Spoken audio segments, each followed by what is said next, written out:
I was to ask you, what makes a Souls-like work? You might say something like the combat, the bosses, or maybe the movement and how you get around the world. But for me personally, it's the world building. In my opinion, what really makes or breaks the game is the world around the player.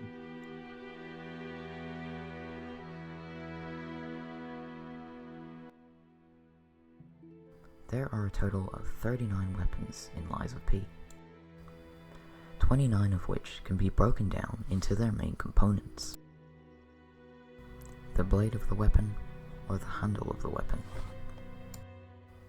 The blade will determine the weapon's base damage and will contain one Fable Art. The handle will determine the weapon's stat scaling and will also contain one Fable Art.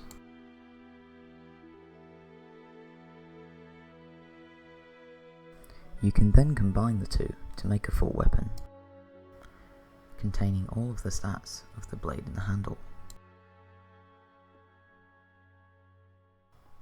And you can even combine any combination of blade and handle.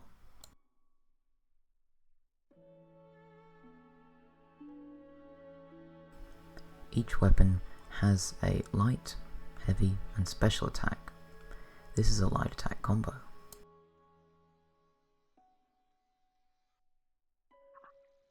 These are heavy attacks. They are risky but can stagger and do more damage than a light attack.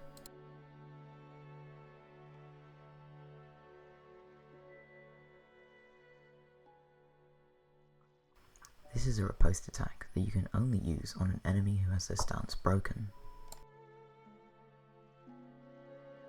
Next up we have the block and parry system. Just blocking will allow the player to block most attacks except red attacks, but they will take chip damage to their health.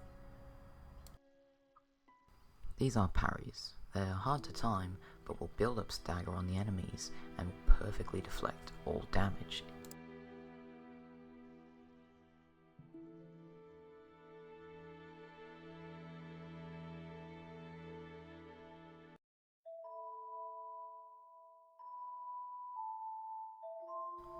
There are a total of 24 bosses in Lies of P, not including the DLC. And when including the DLC, a number of 32 bosses in total. And all of the main bosses will drop Ergo that can be traded in via the NPC Alidoro for a special boss weapon.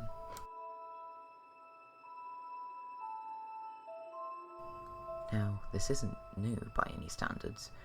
A lot of other Souls games have done this. A few come to mind, but it's great that it's here.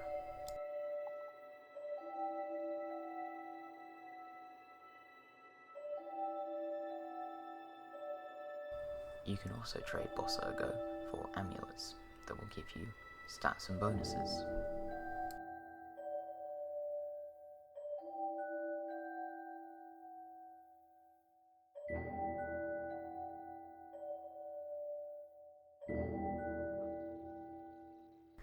Now let's go back to the start of the video, where I said that the best thing a Souls game can have is the world around the player.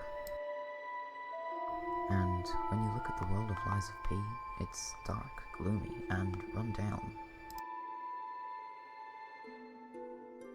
And it gives the feeling that even though the world is coming to an end, the player is still trying to save it somehow. Which makes the player feel even more connected to the world and the NPCs around them. And I want to give a big thank you to everyone who made it this far in the video. This video took a ton of time to make and edit, so if you like the content, a subscribe is greatly appreciated.